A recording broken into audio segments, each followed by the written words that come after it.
Weren't you Eh, also telling us about some method where some manufacturer or some customer was utilizing, for the adiabatic cooling, they were actually utilizing some of the water that they were getting out of the evaporators, the drainage. They were actually storing that water instead. So not only are you not wasting brand new city water, but that water is going to be at a relatively cooler temperature anyway. So you're getting a little yeah. bit more efficiency out of that. Is there a lot of people doing that in Europe, or where have you seen that being utilized? Strangely enough, it does not get done that much. We do it a lot. Always recommend to do it because that is the big negative factor of an adiabatic gas cooler is it Water. utilizes water. So I mean, water is a part of your sustainability goals. It's a commodity. I mean, you can't waste water. So yeah, I mean, it's actually a group of Walmart companies. It's company called Macro in South Africa, which we do a lot of work for. Um, so they're a large wholesaler with quite a significant freezer and medium temperature food section.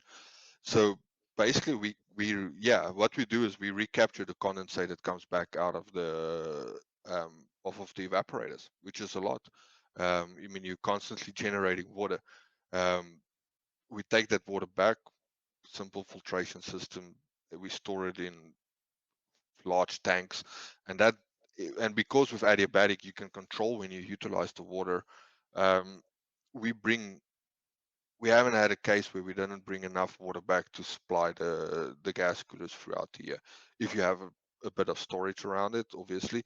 So I mean, in this case, basically the store ends up utilizing no municipal water or no potable water that goes into the facility.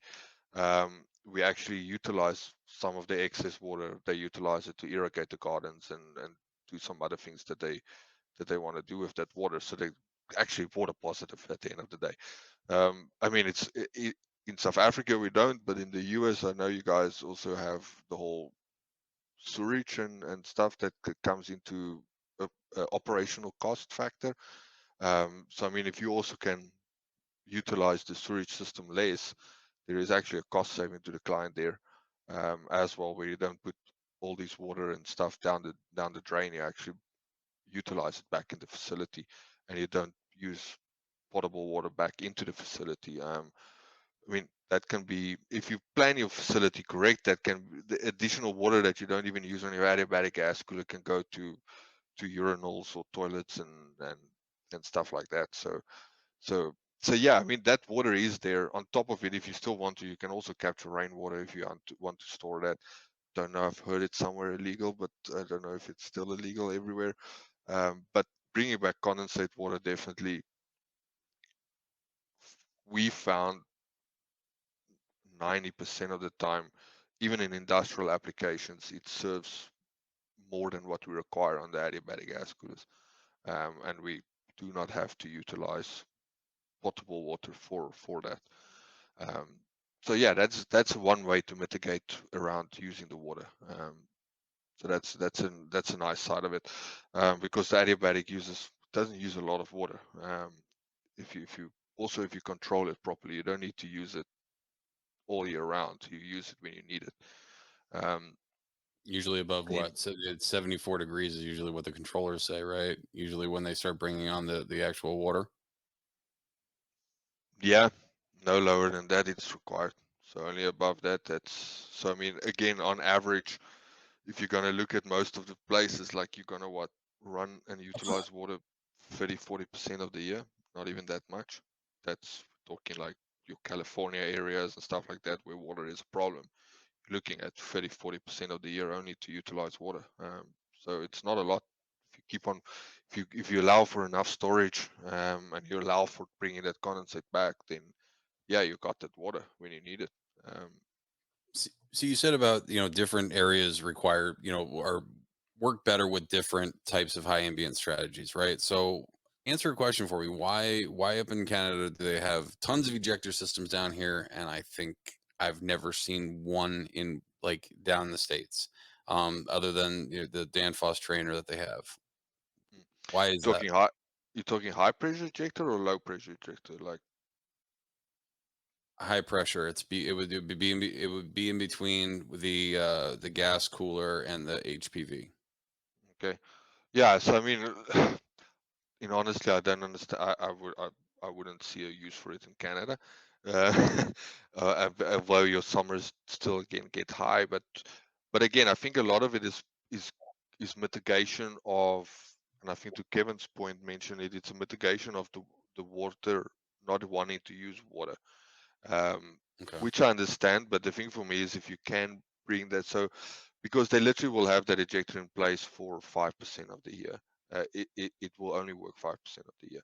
Um, because So again, like I said, yeah, go for it, Kevin.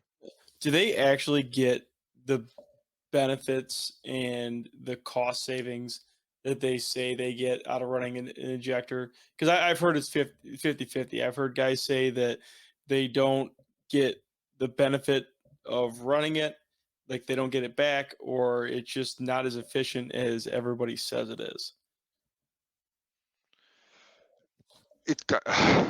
That again comes down to design. You also it comes down to how you design your system. Again, if you're going to design your system like we said at that upper level, you're taking away the working of your high ambient strategies. It's the same with parallel compression. I've seen a lot of systems that goes out with parallel compression, and if you go and look at the runtime on the controller, it's run 5 hours in its life. Maybe it was with commissioning. It's Damn. just been sized wrong. It's a cost mitigation. There's one compressor on the parallel side. What happens in a retail store? You design for 100% capacity. Store ends up utilizing 50% of the requiring 50% of the capacity that it's designed for. You have one parallel compressor because you didn't want to make the system too costly, or I don't know. And now that compressor is just completely oversized and it will never run. The only time a parallel, because that's the thing, a parallel compressor will only run if it's on a VFD and at the 30 hertz or the 30% of the capacity of the compressor matches the flash gas plus some plus buffer. So that compressor won't come on if there's not enough flash gas. So like I say, I mean, if you have, and then and then you have parallel compressor, and it's added in a condition that's not that high. It's added in a condition where it's quite dry, and they've added adiabatic gas coolers onto the facility. So that parallel compressor is just a spare compressor in my mind. At the end of, like, most of those compressors just end up replacing a compressor on the medium temp and never being replaced again on the parallel side of life. That I've seen a lot.